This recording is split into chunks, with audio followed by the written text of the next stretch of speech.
What you want? Jim, Who the fuck is this? it's Freddie. Freddie Newendike. You find him yet, Newendike? I'm looking right at him. So what's Mr. White's real name? Dimmick. Lawrence Dimmick. D-I-M-S-C-K. Good work, Newendike. We'll see what we can find out about Mr. Dimmick's ass. All right.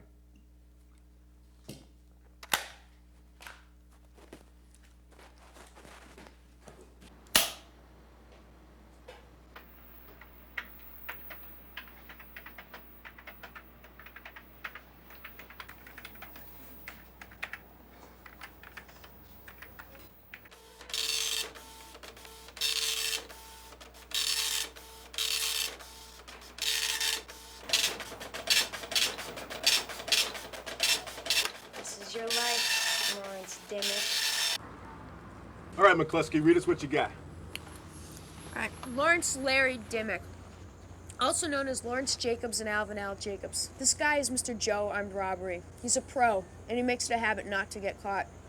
He's only been convicted twice, which is pretty good for a guy living a life of crime. Once for armed robbery when he was 21 in Milwaukee. What was it? A routine. It was a payroll office at a lumberyard. First offense, he got 18 months. He didn't get busted again until he was 32. It was a routine vice squad rouse. You know, they rouse this bar, and Buddy Lawrence is in there knocking down a few. He gets picked up. They give him 2 years for that. God damn, it's a hard time. So far, it's the only time he's ever done. So this Vice Squad bullshit go down in Milwaukee? No. The vice squad rouse was in L.A. He's lived in Los Angeles since '77. When you do this time? Back in '83 to '85. I found something else that I think you two should be aware of. About a year and a half ago in Sacramento, a guy named John Dolans. Any relation to Mickey Dolenz? This is the Monkees. It was a group. Kind of like the Beatles back. Shut them! Sorry, go ahead. Go on. Well, anyway, this guy named John Dolans, he's in Sacramento. He's an undercover cop. He works his way into a bank job. Apparently, before the job, they found out that he was a cop. Now, picture this. It's Dolans' birthday. A bunch of cops are at his apartment hanging out for a surprise party. Okay? The door opens, they yell, "Surprise!" And standing there is Dolans with this guy sticking a gun in his ribs. Before anybody knows what's going on, the guy shoots Dolans dead and starts firing .245 automatics into the crowd. Then what happened? It was a mess. Cops got hit, wives got hit, girlfriends got hit, his dog got hit. People got glass in their faces.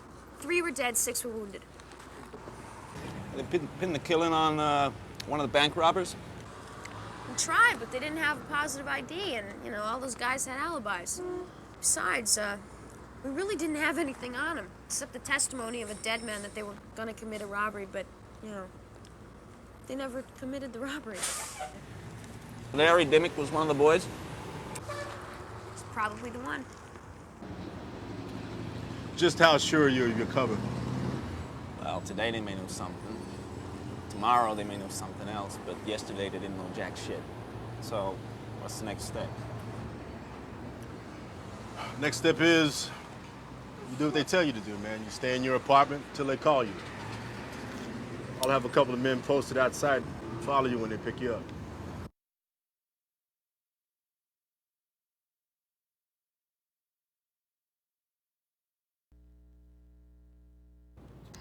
Okay, we got men set up across the street from Karina's Fine Jewelry. But their orders are gonna be not to move in unless the robbery gets out of control. You gotta make sure they don't have to move in. You're on the inside to make sure everything goes according to oil. You got that? We got men set up a block away from the warehouse rendezvous. They have complete visibility of the exterior, so when Cabot shows up, we'll see it. What's your visibility of the interior? Shit, we can't see shit on the inside, man. We can't take the risk of getting any closer for fear they'll spot us. This is bullshit, Jim. I get all the fucking danger of having you guys in my back pocket and none of the fucking safety.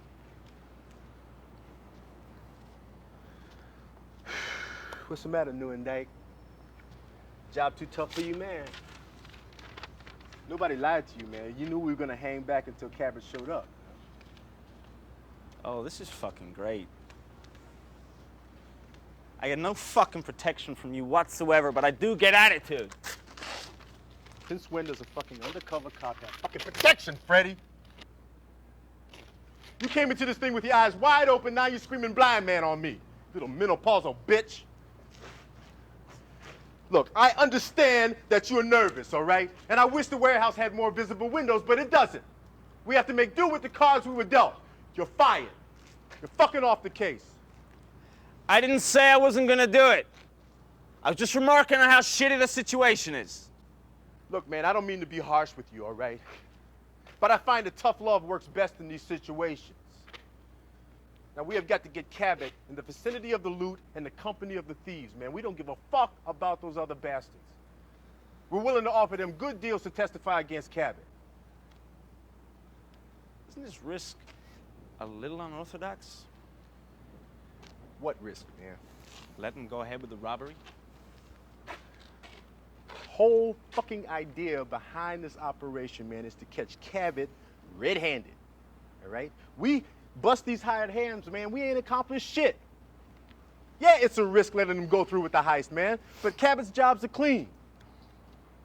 We have men surrounding the perimeter, man. Now, we could replace the employees with cops, man, but we run the risk of tipping them off.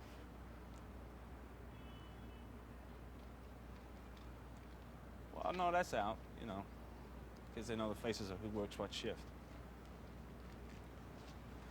It's because they're professionals, man. We're professionals.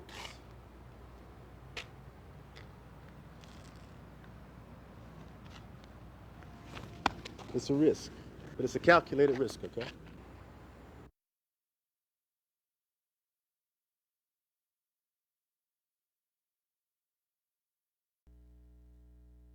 All things considered, this is pretty successful. I don't believe you just said that. I don't know, it's messy as hell. Do you realize how much we got away with here? There's over $2 million worth of stones there. I love this guy. Hey, what's done's done.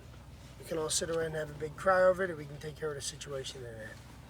The situation at hand isn't that fucking essential. You and Joe have responsibility to your men. I did the best I could. The man is fucking dying. And I told you Bonnie will take care of him. He needs a doctor, not a fucking nurse. Ask me how many doctors I called. Go ahead and embarrass yourself. Ask me how many doctors I called. Obviously not enough.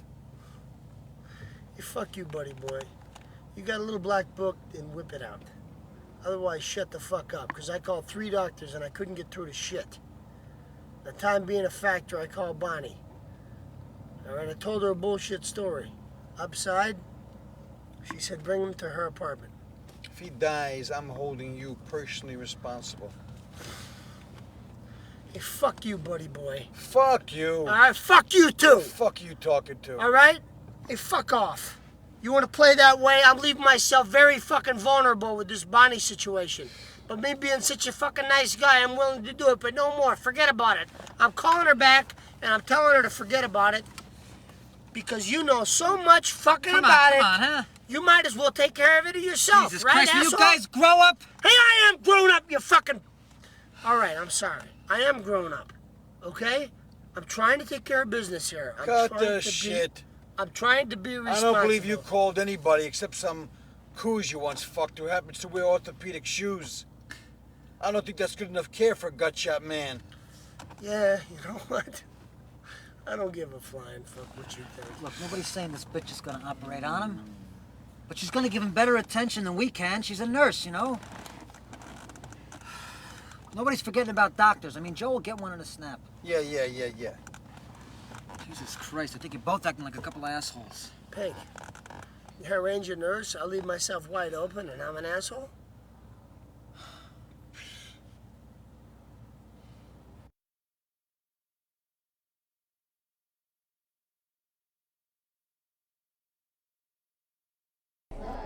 Denver, take one. A and B common marker. Action.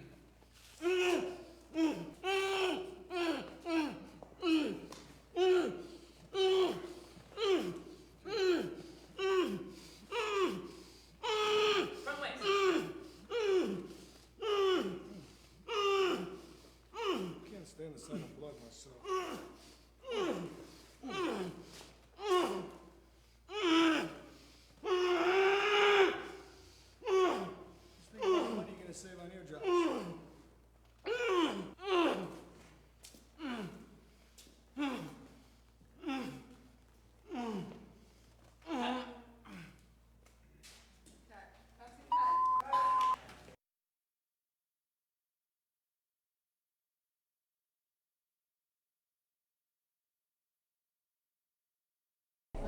22, Denver, take one.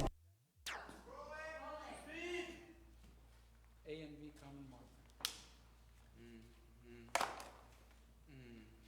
Action!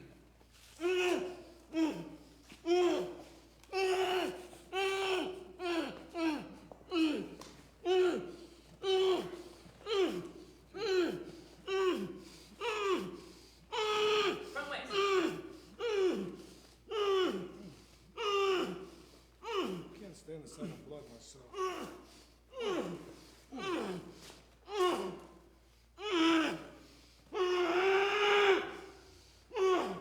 Just think about what are you gonna save on your job?